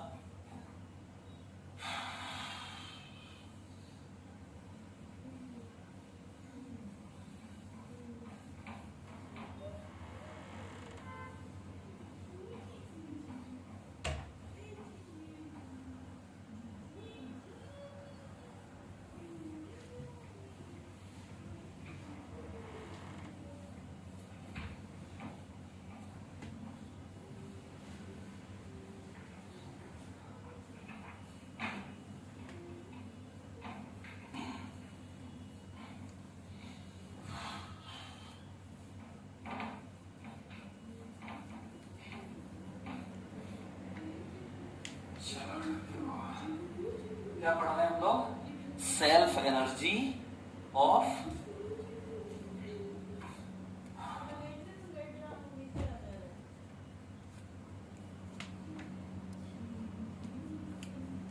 ये सेल्फ एनर्जी बताना। इसके बाद तुम्हें बहुत खतरनाक बात बताएंगे, बहुत ही खतरनाक बात। कौन सी, सेल्फ एनर्जी और इंटरेक्शन एनर्जी, सारी एनर्जी एक साथ कैसे निकालेंगे अगर सिस्टम बनाते हैं, तो वो भी एनर्जी डेंसिटी का यूज करके, ये मैं बताऊंगा इसको डिराइव करने के बाद। चलो, तो self energy of uniformly charged spherical conducting shell, ठीक है, शेल है कंडक्टिंग शेल, या सॉलिड भी हो कंडक्टिंग हो तो सेम बात होती है, चार्ज सरफेस पे ही रहना है, अंदर तो इलेक्ट्रिक फील्ड जीरो ही होती है। ये तो इस पे देखो, ये यूनिफॉर्मली चार्ज डिस्ट्रीब्यूट है कितना, चलो क्यू मान लेते, ठीक है, और इसकी रेडियस कितनी है, आर मान लेते, सेंटर ओ है। अब बस तुम्हें एक बात पता होनी चाहिए कि इलेक्ट्रिक फील्ड कहाँ है। अब तुम्हें देखो पता चल गया होगा एनर्जी डेंसिटी के फॉर्मूले से ही, स्मॉल यू बराबर half epsilon naught E square से, कि एनर्जी वहीं होगी जहां ई होगा, ठीक है, जब E नहीं होगा तो एनर्जी नहीं होगी। तो एनर्जी यहाँ इलेक्ट्रिक फील्ड तो जीरो होता है, E n बराबर जीरो। कहां से स्टार्ट होता है? सरफेस के आगे से, सरफेस से स्टार्ट होता है और इंफिनिटी तक जाता है। सरफेस से स्टार्ट होता है और इंफिनिटी तक जाता है। अब इस पे ये प्लस क्यों आया कहां से? तो मैंने बोला था इंफिनिटी पे इमेजिन कर लो, क्या एक बहुत बड़ा स्फीयर है कंडक्टिंग इंफिनिटी, वहां से मैं चार्ज लेके आया ऐसे ऐसे ऐसे, ठीक, इस पे फैल गया। तो इलेक्ट्रिक फील्ड इसकी कहां से कहां तक होगी? सरफेस से लेके इंफिनिटी तक। देखो सरफेस से लेके इंफिनिटी तक होगी सब जगह इलेक्ट्रिक फील्ड पूरे में। तो इसकी एनर्जी कहां पे होगी? इसकी एनर्जी कहां है? इसकी टोटल सेल्फ एनर्जी कहां स्टोर्ड है? सरफेस से लेके इंफिनिटी तक, ठीक। अच्छा बहुत बढ़िया, आप समझ गए। मुझे पता है कि यूनिट वॉल्यूम में एनर्जी कितनी होती है? Half epsilon naught into E square. तो यहाँ पे वॉल्यूम कितना है यार? यहाँ पे तो सरफेस से लेके इनफिनिटी तक पूरे वॉल्यूम में एनर्जी स्टोर्ड है, ठीक। तो इनफाइनाइट नहीं आएगा, नहीं तो सोचो तुम इनफाइनाइट वॉल्यूम में तो इनफाइनाइट आ जाएगा, नहीं आएगा क्योंकि ये फाइनाइट वैल्यू होगी, क्योंकि यहाँ से आगे जाने पे इलेक्ट्रिक फील्ड कंटिन्यू कम होती जा रही है, इसलिए फाइनाइट होगा, सीरीज बन जाएगी अगर वैसे सोचें तो, ठीक। तो क्या करें हम? तो कुछ नहीं, यहां से चलो, कहां चले? यहां से, तो यहां से चले जाओ x डिस्टेंस या x स्मॉल r पे चलते, स्मॉल r डिस्टेंस पे गए, यहां पहुंच गए। अब क्या करें? क्या यहां पे हमें इलेक्ट्रिक फील्ड पता है? हाँ बिल्कुल पता है। तो यहां क्या r डिस्टेंस का एक स्फीयर बना लो, पूरे में इलेक्ट्रिक फील्ड सेम होगी, कितनी होगी? k cube by r square. इसकी वजह से यहां फील्ड क्या होगी? k cube by r square. तो यहां फील्ड पता है। अब छोटा सा वॉल्यूम बनाओ, छोटा फील्ड पता है और यूनिट वॉल्यूम में एनर्जी पता है, half epsilon naught into E square. और ई यहां देखो, अगर मैं यहां से एक स्फीयर बना दूं ऐसा, तो यहां पे ई हर जगह सेम है, कितना? हाफ एफ दो k cube by r square, ये r डिस्टेंस। तो यहां इलेक्ट्रिक फील्ड देखो ऐसी होगी, E बराबर k cube by r square. इस पे चार्ज कितना है? q चार्ज, ठीक है। अच्छा तो अब देखो ये स्फीयर बन गया बेटा, देखो ये स्फीयर बन गया, इसका सरफेस एरिया कितना होगा इस स्फीयर का? 4 pi small r square, 4 pi small r square. एक काम करो, छोटा सा आगे चलेगा dr, कितना? dr, ये तो हो गया r, यहां से चलेगा कितना? dr, और dr के बाद फिर से एक स्फीयर बना दो। इंटीग्रेशन का तरीका बता, देखो अलग अलग है, इलेक्ट्रिक फील्ड हर जगह अलग अलग है, तो इंटीग्रेशन करना पड़ेगा। तो यहां से हम आगे गए,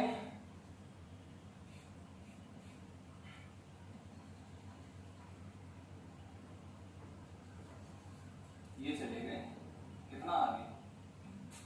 ये r था और ये dr है, ठीक। इसके बीच में जो वॉल्यूम है, ये वाला जो वॉल्यूम देखो, ये जो वॉल्यूम दिख रहा है ना आपको,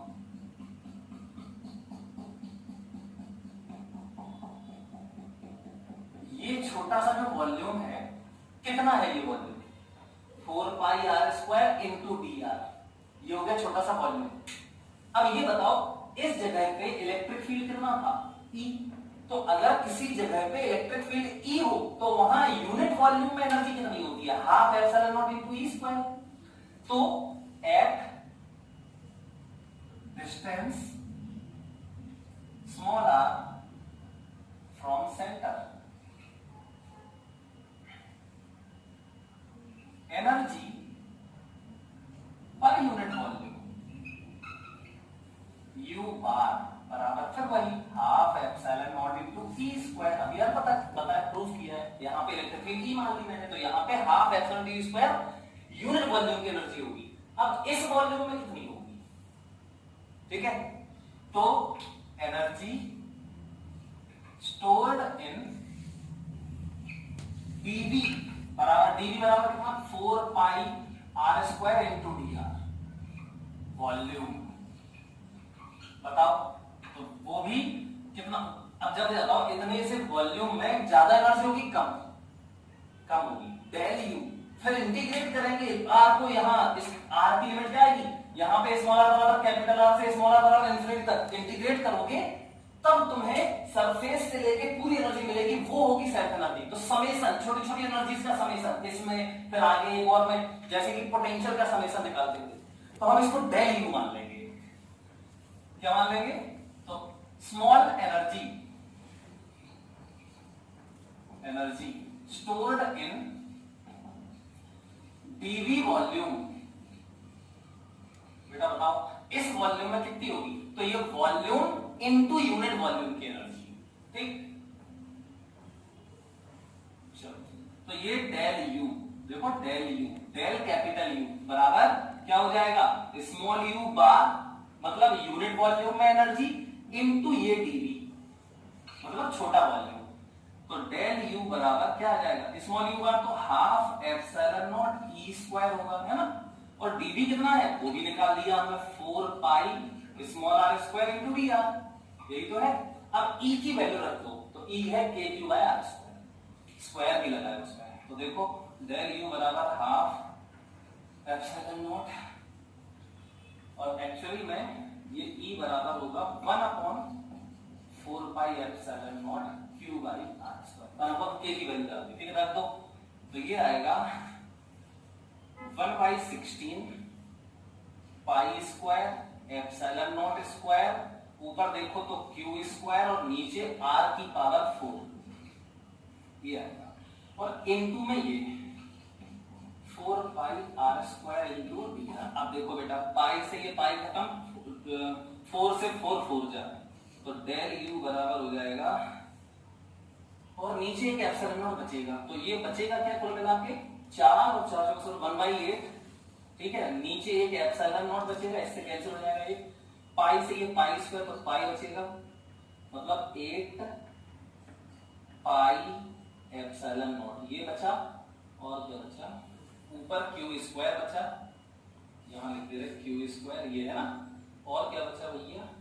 नीचे देखो आर की पावर 4 और ये आर स्क्वायर, तो 1/r स्क्वायर बचा, और इनटू ये dr बचा, ये dr, बाकी 4 पाई ये सब कैंसिल, सब हो गया एडजस्ट, ठीक है। ये डेल यू हो गया। टोटल एनर्जी का करें तो इंटीग्रेट कर दो इसको, तो total energy from surface to infinity, है ना।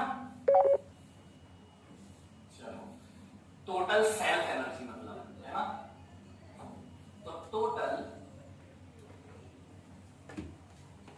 Self energy from surface to infinity, ये u बराबर इसका इंटीग्रेशन, तो डेल यू का इंटीग्रेशन u हो जाएगा, टोटल समेशन, तो Q square upon 8 pi epsilon naught, और integration 1/r square dr, limit capital R to infinity, surface small r बराबर कैपिटल R यहां पे, और यहां इंफिनिटी, ये हो जाएगा। तो u बराबर Q square upon 8 pi epsilon naught, ये -1/r होता है ना, -1/r, और limit capital R to infinity डालो, तो u बराबर Q square upon 8 pi epsilon naught, और देखो बेटा यहाँ पे क्या आ जाएगा, 1/इंफिनिटी डालोगे तो ये क्या हो जाएगा, माइनस को कर लेते हैं बाहर, ठीक है। तो 1/इंफिनिटी हो जाएगा 0, और -1/r, और फिर माइनस के अंदर मल्टीप्लाई कर दो तो ये नीचे r बचेगा, तो Q square upon 8 pi epsilon naught, ये आ गया, ठीक। समझ में आई थिंक आ गया होगा, ये टोटल सेल्फ एनर्जी होगी, ठीक है। अब अच्छा, बहुत बढ़िया बात है यार, मजा आ गया। अब एक बात बताओ, ये जो सेल्फ एनर्जी है ये हम और किसी तरीके से भी निकाल सकते हैं क्या? निकाल चुके हैं एक्चुअली में, हाफ सी डी स्क्वायर, ये क्या है? एक आइसोलेटेड स्फीयर ही तो है, और इसकी कंडक्टर ही तो है इसकी। अगर मैं इसकी कैपेसिटेंस भी डिफाइन कर दूं, सी निकाल चुके हैं, 4 pi epsilon naught into R spherical conductor की याद होगी, तो क्या मैं इसको सी के फॉर्म में भी लिख सकता हूं? हाँ लिख सकता हूं। तो देखो अब सी के फॉर्म में क्या होती है सेल्फ एनर्जी या potential energy, electrostatic potential energy, half C V square या क्यू स्क्वायर अपॉन 2c, एक ही बात है, या हाफ क्यू वी, एक ही बात है। तो देखो इसी से आ जाएगा, मैं इसको मिटा देता हूं अभी,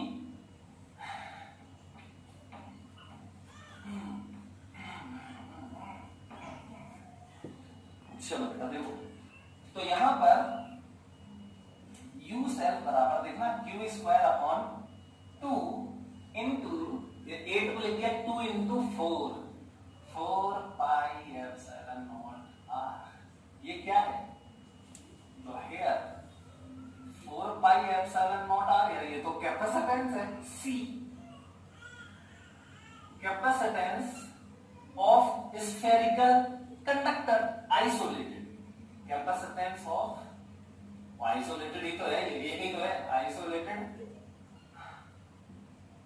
स्फेरिकल कंडक्टर। तो क्या ये फॉर्मूला बन गया? क्या देखो, u सेल्फ बराबर q स्क्वायर अपॉन 2c। अरे ये तो बहुत बढ़िया हो गया, वही फॉर्मूला आ गया ये तो है। इसका मतलब हम जो फॉर्मूला चला रहे थे q स्क्वायर अपॉन 2c या half cv square potential energy stored का, बिल्कुल बढ़िया है। जो अभी मैंने रेफरेंस लेके बताया था तुम्हें प्लेट्स को चला के, बिल्कुल सही है ना। मैंने रेफरेंस भी 0 लिया ना, जो वो भी ठीक है। ये हाफ cv स्क्वायर हर कैपेसिटर के लिए वैलिड होता है। q स्क्वायर अपॉन 2c चाहे स्फीयर हो, कोई भी सिलिंड्रिकल कैपेसिटर या पैरेलल प्लेट कैपेसिटर या स्फेरिकल कैपेसिटर, सब में वैलिड रहता है ये, ठीक। अभी आगे उनके बारे में भी हम सीखेंगे धीमे धीमे, अभी इतना समझना है आपको, ठीक। अब ये तो होती है कैपेसिटेंस, स्क्रीनशॉट ले लेना।